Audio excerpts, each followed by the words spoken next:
Hello दोस्तों, स्वागत है आप सभी का हमारे इस चैनल पर। दोस्तों, हम लोग पढ़ रहे थे बीए फर्स्ट सेमेस्टर का राजनीति शास्त्र और इसमें यूनिट फर्स्ट के टॉपिक हम लोग पढ़ा रहे थे, जो कि टॉपिक आपके बचे हुए थे।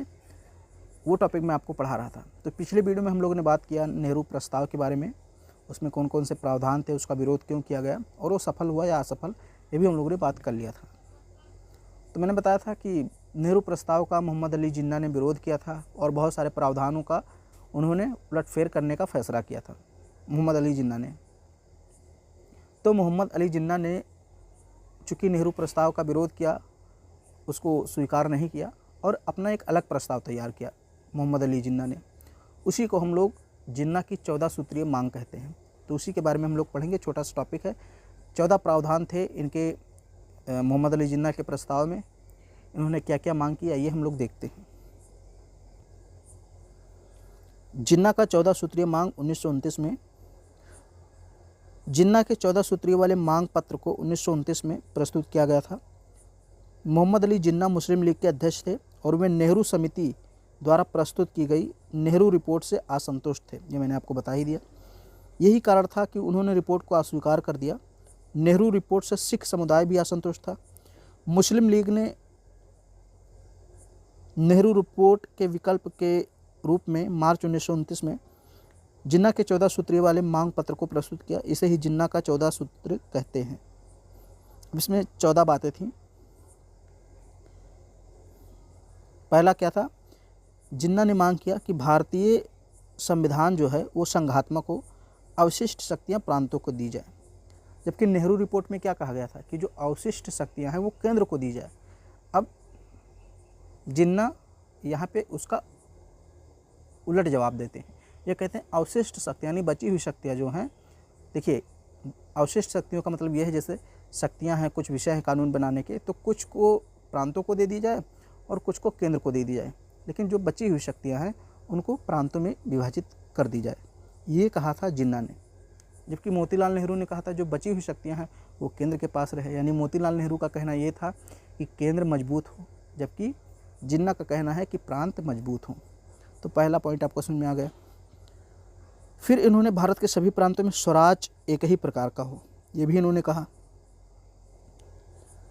तीसरी पॉइंट आप कह सकते हैं, समस्त प्रांतों में विधानमंडलों में अल्पसंख्यकों को प्राप्त प्रतिनिधित्व दिया जाए, ये भी इन्होंने कहा। केंद्रीय विधानमंडलों में मुस्लिमों का प्रतिनिधित्व कम से कम एक हो, कम से कम एक नहीं, कम से कम 1/3 होना चाहिए। यहाँ कम से कम 1/3 हो, ये याद रखना।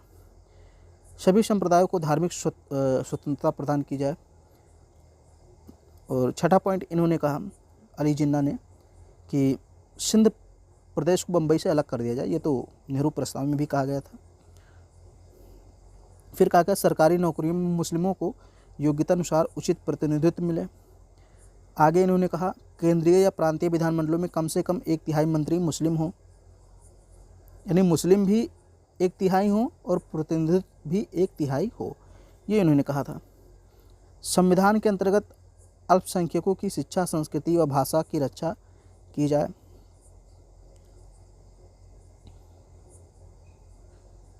सीमा प्रांत व बलूचिस्तान में अन्य प्रांतों की ही भांति सुधार किए जाए। पंजाब, बंगाल, पश्चिमोत्तर प्रांत का कोई ऐसा पुनर्गठन न हो जिससे मुस्लिम बाहुल्य समाप्त हो। प्रांतों की सीमा में परिवर्तन किया जाए। और मतलब इन्होंने कहा कि प्रांतों की सीमा में अगर कोई परिवर्तन होता है तो उसमें मुस्लिम बहुल प्रांतों में उनका बहुमत समाप्त न किया जाए, ये भी इन्होंने कहा था। किसी भी विधानसभा में ऐसा कोई प्रस्ताव न पेश किया जाए जिसका किसी संप्रदाय के 3/4 सदस्य विरोध करें। केंद्रीय विधानमंडल द्वारा संघीय संविधान में कोई भी संशोधन प्रांतों की सहमति से ही किया जाए। अगर प्रांत सहमत नहीं है तो कोई भी संशोधन ना किया जाए, ये कहना था अली जिन्ना का। तो ये 14 सूत्र, 14 मांगे अपनी रखते हैं। इसका बहुत ज़्यादा खास कोई इम्पोर्टेंस नहीं है।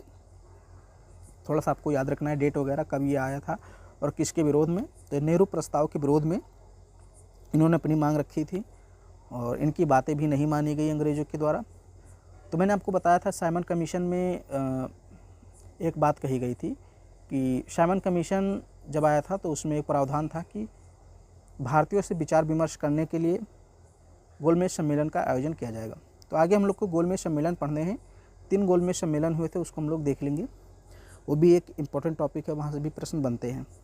फिर कुछ और चीज़ें हैं आपको इसी फर्स्ट यूनिट में पढ़नी है।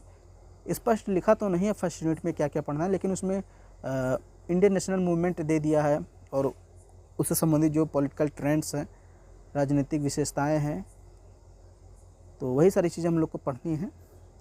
मैंने बताया था पूरा राष्ट्रीय आंदोलन आपको नहीं पढ़ना है। अब काकोरी कांड आपको नहीं पढ़ना है, क्योंकि काकोरी कांड एक राष्ट्रीय आंदोलन इतिहास का विषय हो जाता है। लेकिन राष्ट्रीय आंदोलन में जो चीज़ें पॉलिटिकल साइंस से संबंधित हैं वो आपको पढ़ना है, तो वही चीज़ें मैं आपको पढ़ा रहा हूँ। तो वीडियो पसंद आए तो उसको लाइक कर दीजिए, शेयर कर दीजिए और हमारे चैनल को सब्सक्राइब भी कर लीजिए।